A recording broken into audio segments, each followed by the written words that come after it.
تو اللہ رب العزت اپنے منزہ کلام مجید فرقان حمید سورہ مجادلہ آیت نمبر 11 میں ارشاد فرماتا ہے، بسم اللہ الرحمن الرحیم، یرفع اللہ الذین آمنوا منکم والذین اوتوا العلم درجات واللہ بما تعملون خبیر۔ یرفع اللہ الذین آمنوا منکم، تم میں سے جو لوگ ایمان لائے اللہ ان کے درجات کو بلند فرماتا ہے، والذین اوتوا العلم درجات، اور جنہیں اللہ نے علم عطا کیا ہے ان کے بھی درجات کو اللہ بلند فرماتا ہے، واللہ بما تعملون خبیر، اور جو کچھ تم لوگ کرتے ہیں ان سب سے اللہ باخبر ہے۔ سامعین محفل، اسی آیہ مبارکہ کے ضمن میں بندہ حقیر نے اپنا موضوع سخن علم لیا ہے۔ تو سب سے پہلے ہمیں معلوم ہونا چاہیے کہ علم کسے کہا جاتا ہے، علم کے لغوی و اصطلاحی معنی کیا ہے۔ تو علم لغت میں العلم در لغت دانستن راگوین، علم لغت میں جاننے کو کہا جاتا ہے، اور علم کی اصطلاحی تعریف کرتے ہوئے کتاب تحصیل المنطق اور خلاصۃ المنطق میں بیان ہوا ہے کہ ہوا انطباق صورت الشیء فی ذہن، کسی بھی شے کی، کسی بھی چیز کی صورت کا تمہارے ذہن میں آنے کو علم کہا جاتا ہے۔ یعنی کہ اگر کوئی آپ سے سوال کرے کہ انسان کسے کہا جاتا ہے، انسان کی صورت کیا ہے، تو آپ کے ذہن میں فوراً انسان کا جو پورا شکل ہے، اس کی جو اسٹرکچر ہے وہ آپ کے ذہن میں آ جاتا ہے کہ اس کے 2 آنکھ ہے، 2 کان ہے، 2 ہاتھ ہے، 2 پیر ہے۔ یہ جو اس کی جو پوری صورت آپ کے ذہن میں آتا ہے، اس کو انسان کے بارے میں علم کہا جاتا ہے۔ یعنی کہ کسی بھی چیز کی صورت کا آپ کے ذہن میں چھپ جانے کو علم کہا جاتا ہے، یہ علم کی اصطلاحی تعریف ہے۔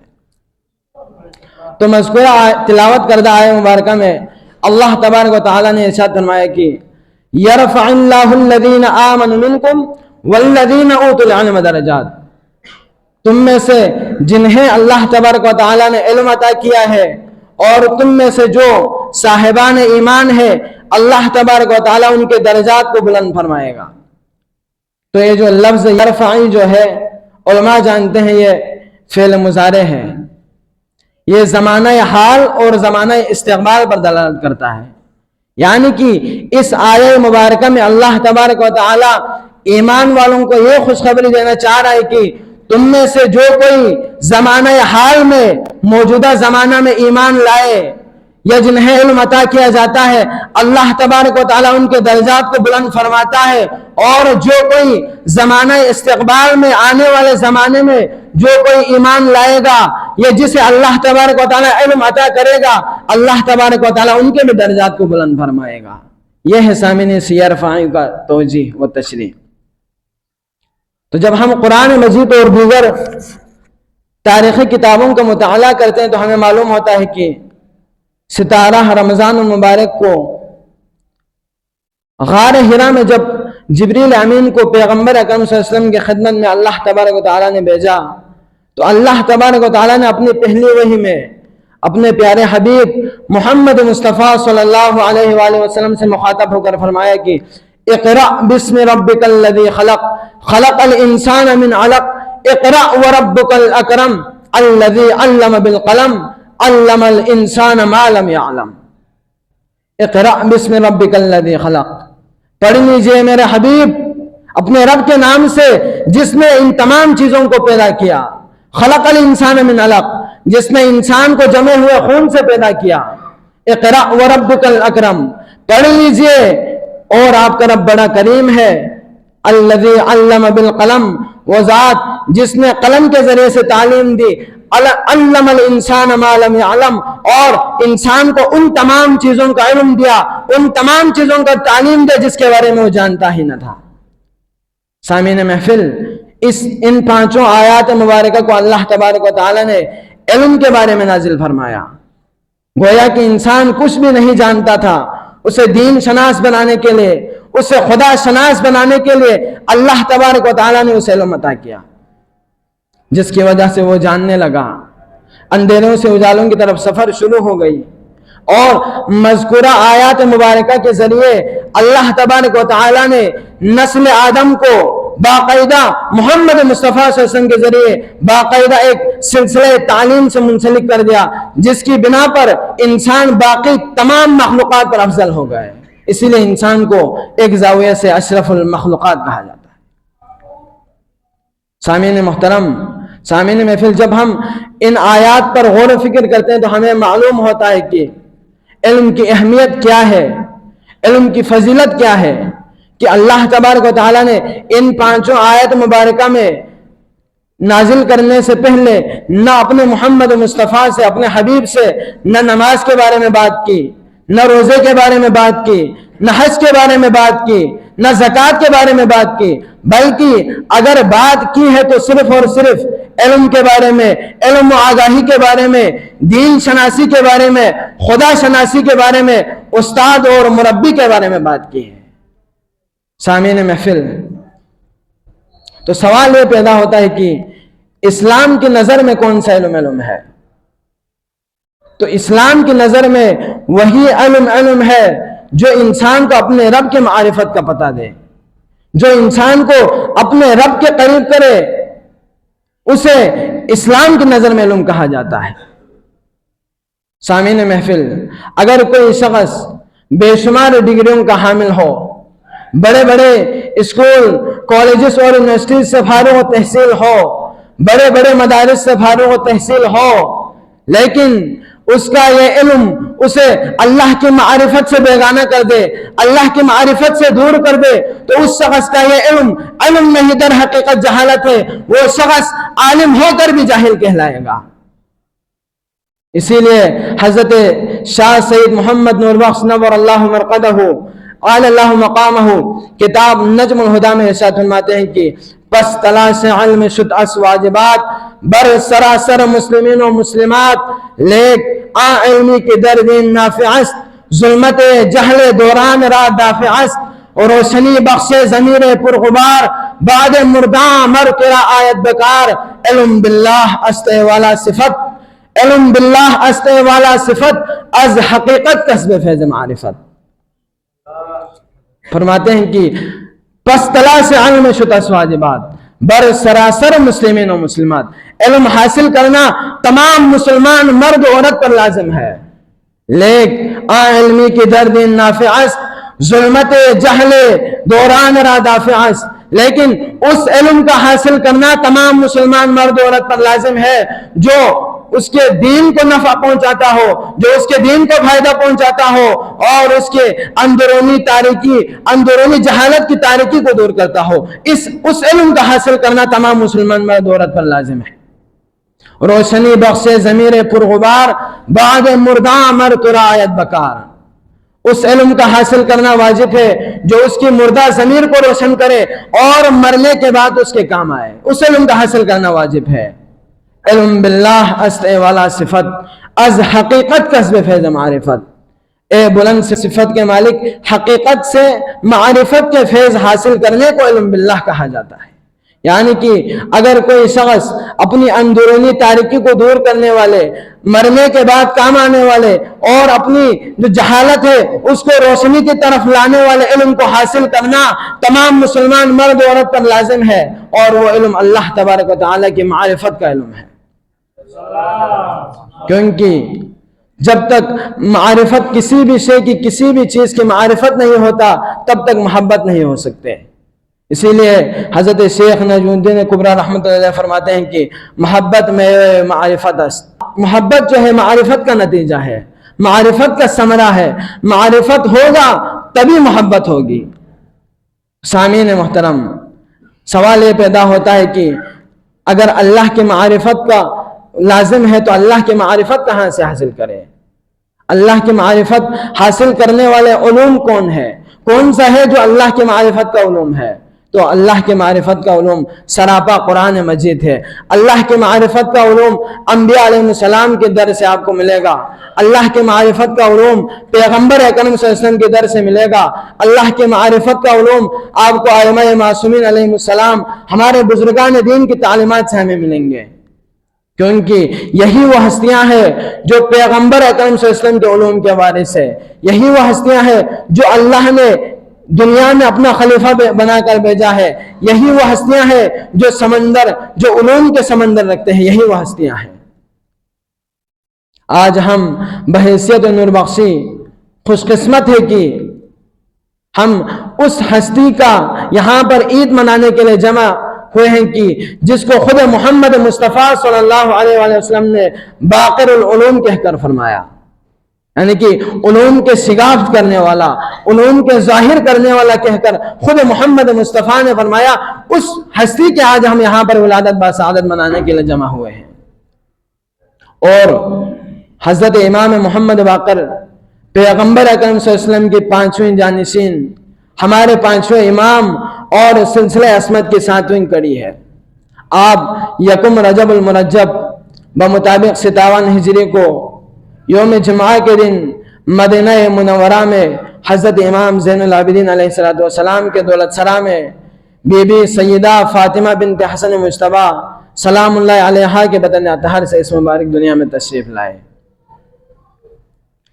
تو آپ جیسے ہی دنیا میں تشریف لائے تو اپنے آباء و اجداد کی طرح قبلہ رو ہو کر اللہ تبارک و تعالیٰ کے حمد و ثنا اور کبریائی بیان فرمایا، کیونکہ محمد مصطفیٰ صلی اللہ علیہ وسلم کے بعد علی مرتضیٰ کے بعد فاطمۃ الزہرا اور حسنین کریمین کا بھی یہی کردار تھا کہ جیسے ہی دنیا میں تشریف لائے تو اللہ کے حمد و ثنا، اللہ کی کبریائی بیان کرتے تھے۔ اسی طرح آج ولادت باسعادت پانے والے ہستی حضرت امام محمد باقر نے بھی جیسے ہی ولادت ہوئی تو قبلہ رو ہو کر اللہ کے حمد و ثنا اور کبریائی بیان فرمایا۔ آپ کا اسم مبارک لوح محفوظ کے مطابق محمد رکھا گیا، اور آپ کی کنیت ابو جعفر، اور آپ کے القابات بکثرت ہے، بہت زیادہ ہے، جن میں سے مشہور لقب آپ کو باقر کہا جاتا ہے۔ اسی لیے شاعر ارشاد فرماتے ہیں کہ ہوا پیدا جہاں میں آج وہ ہم نام پیغمبر، ہوا پیدا جہاں میں آج وہ ہم نام پیغمبر، لقب باقر ہے جس کی اور کنیت ابو جعفر، امام المتقین منصوص اور معصوم عالم میں نبی کا پانچواں نائب، ہمارا پانچواں رہبر۔ سامعین محترم، تو آپ کے مشہور لقب آپ کو باقر کہا جاتا ہے۔ باقر کہنے کی کئی وجوہات ہیں، جن میں سے دو وجہ آپ لوگوں کے سامنے عرض کرنا چاہوں گا۔ تو آپ کو باقر یعنی کہ باقر جو ہے بقرہ سے مشتق ہے، شگافت کرنے والے کو باقر بر وزن فاعل، شگافت کرنے والے کو، ظاہر کرنے والے کو باقر کہا جاتا ہے۔ تو باقر کہنے کی ایک وجہ یہ ہے کہ وَسُمِّيَ الْبَاقِرَ لِبَقَرِهِ الْعُلُومِ وَإِسْتِنبَاطِهِ الْحِكَمِ، آپ کو باقر نام اس لیے رکھا گیا کہ آپ نے علوم کو شگافت کیا، علوم کو ظاہر کیا اور اس سے احکام کو استنباط کے، احکام کو اخذ کیا، اس وجہ سے آپ کو باقر العلوم کہا گیا، یعنی کہ علوم کے شگافت کرنے والا۔ اور دوسری وجہ یہ ہے کہ انما سمی الباقر بکثرت السجود، آپ کو باقر اس لیے نام دیا گیا کہ آپ بکثرت کے ساتھ آپ نے اتنے سجدے کیے کہ جس کی وجہ سے آپ کی پیشانی مبارک شق ہو گئی۔ سامعین محفل، امام محمد باقر نہ صرف علوم کے شگافت کرنے والے تھے بلکہ عبادت کو بھی شگافت کرنے والے کو امام محمد باقر کہا جاتا ہے۔ حضرت جابر ابن عبداللہ الانصاری روایت فرماتے ہیں کہ ایک دن میں پیغمبر اکرم صلی اللہ علیہ وسلم کے ساتھ بیٹھا ہوا تھا کہ اتنے میں امام حسین علیہ السلام تشریف لائے۔ تو امام حسین پیغمبر اکرم صلی اللہ علیہ وسلم کے گودی میں تشریف لائے تو پیغمبر اکرم صلی اللہ علیہ وسلم نے جابر سے مخاطب ہو کر فرمایا کہ اے جابر، میرے اس نواسے کو ایک بیٹا ہوگا جس کا نام زین العابدین ہوگا، اور زین العابدین کا ایک بیٹا ہوگا جس کا نام محمد باقر ہوگا، لہٰذا اس نواسے کو، میرے اس جانشین کو تم میرا سلام کہنا۔ تو پیغمبر اکرم صلی اللہ علیہ وسلم کی وفات ہو گئے۔ جابر امام محمد باقر کی تلاش میں ہر محافل و مجالس میں باقر باقر کہہ کر پکارتے رہتے تھے، یہاں تک کہ جابر کی بینائی چلی گئی، نابینا ہو گئے۔ مسجد کے کونے میں آ کر بھی جابر یہی کہتے تھے کہ باقر باقر باقر، ہما وقت لب پر باقر کا نام ہی ہوتا تھا۔ سب جو بھی مسجد میں آئے یہی کہتے تھے کہ جابر مجنون ہو گیا ہے، کہ جابر پاگل ہو چکا ہے، کہ یہ ہما وقت باقر باقر کا لفظ استعمال کرتے ہیں۔ لیکن ایک دن ایسا آیا کہ امام زین العابدین تشریف لائے، امام کے ساتھ امام محمد باقر بھی تشریف لائے۔ امام زین العابدین نے حکم دیا کہ بیٹا چچا جابر کے پیشانی مبارک پر بوسہ دو۔ اس وقت امام محمد باقر علیہ السلام نے جب پیشانی مبارک پر بوسہ دیا تو جابر پوچھنے لگے کہ کون ہے؟ امام زین العابدین نے فرمایا کہ میرا بیٹا محمد باقر ہے۔ تو سینے سے لگایا اور فرمایا کہ آپ کے جد امجد محمد مصطفیٰ صلی اللہ علیہ وآلہ وسلم نے آپ کو سلام بھیجا ہے۔ تو اس وقت امام محمد باقر نے فرمایا کہ اے جابر، آپ پر اور میرے جد امجد محمد مصطفیٰ صلی اللہ علیہ وسلم پر بھی میرا سلام ہو۔ یہ ہے محمد باقر کی شان و مرتبہ۔ بس آخری ایک واقعہ آپ لوگوں کی خدمت میں عرض کر کے اپنے تقریر کو اختتام کرنا چاہوں گا۔ جب امام محمد باقر چھوٹے تھے تو ایک محب نے امام زین العابدین کی خدمت میں چند درہم پیش کیا، تو درہم جیسے ہی رکھا تو امام محمد باقر نے اس میں سے چند درہم کو نکال دیا، سائڈ پہ کر دیا۔ محب نے ان درہموں کو پھر سے ملا دیا، امام نے پھر سے الگ کر دیا۔ کتابوں میں لکھا ہے کہ 3 مرتبہ یہی ماجرا ہوا۔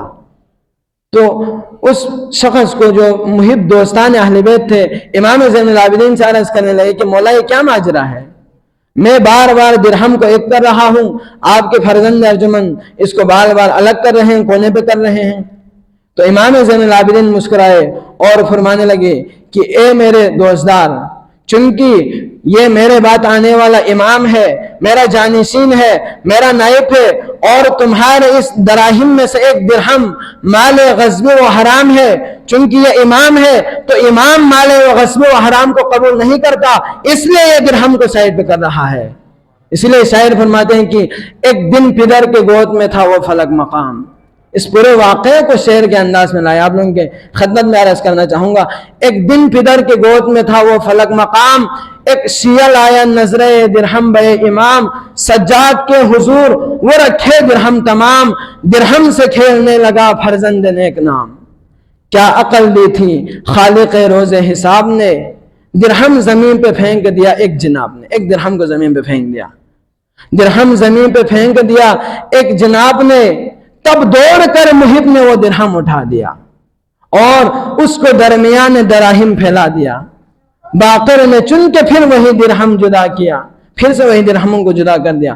باقر نے چن کے پھر وہی درہم جدا کیا، تفلی میں تھی یہ آپ پہ تائید کبریا۔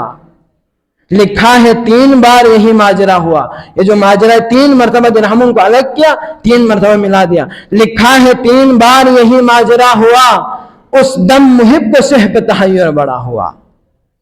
عابد سے کی یہ شیعہ عابد نے التجا، عابد سے کی یہ شیعہ عابد نے التجا، ارشاد آپ کیجئے یہ ماجرا ہے کیا،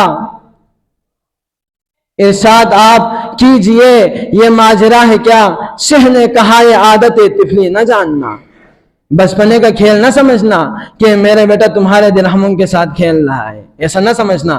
شہ نے کہا یہ عادت طفلی نہ جاننا، ہوگا امام بات ہمارے یہ محلقہ، ہوگا امام بات ہمارے یہ محلقہ۔ تو محب پوچھنے لگے کہ مولا تو یہ درہم کو کونے پہ کیوں کر رہا ہے، درہم الگ کیوں کر رہا ہے؟ مولا سجاد مسکرائے اور فرمانے لگے ہوگا امام بات ہمارا یہ محلقہ، درہم یہ ایک غصب و مال حرام ہے، درہم یہ ایک غصب و مال حرام ہے، کیوں کر اسے قبول کرے یہ امام ہے۔ سامعین محترم، یہ ہے امام محمد باقر کی شان و مرتبہ۔ تو آج ہم جس ہستی کی ولادت باسعادت منانے کے لیے یہاں جمع ہوئے، امام محمد باقر اپنے محبین سے، اپنے چاہنے والوں سے، اپنے دوستوں سے مخاطب ہو کر فرماتے ہیں کہ 3 چیزوں سے پرہیز کرنا، کیونکہ یہ 3 چیز انسان کے کمر توڑ دیتے ہیں۔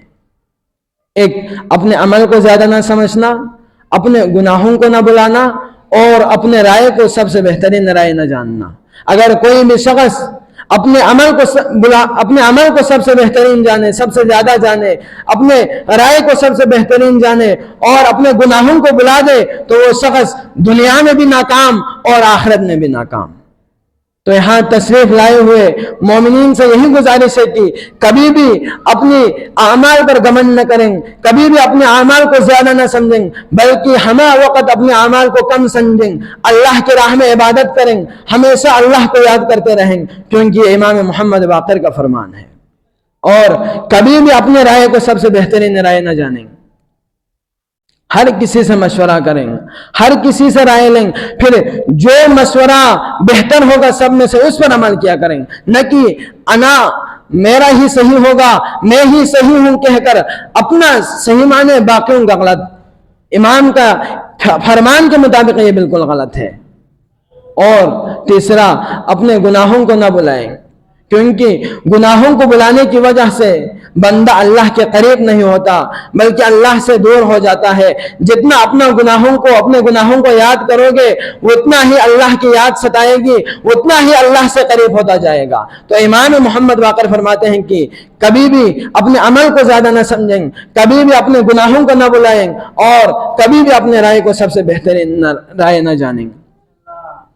تو آپ لوگوں سے بھی یہی گزارش ہے کہ امام محمد باقر کے اس فرمان پر عمل کرنے کی کوشش کریں، تاکہ ہم صرف یہاں پر محفل میں سننے اور جانے کے لیے نہیں آئے، اس محفل میں آنے کے بعد یہاں سے کچھ لیتے جانے۔ ہم سب کا یہی مقصد ہے کہ یہاں پہ آنے کے بعد کچھ لیتے جائیں تاکہ اپنی عملی زندگی میں اس پر عمل کرے۔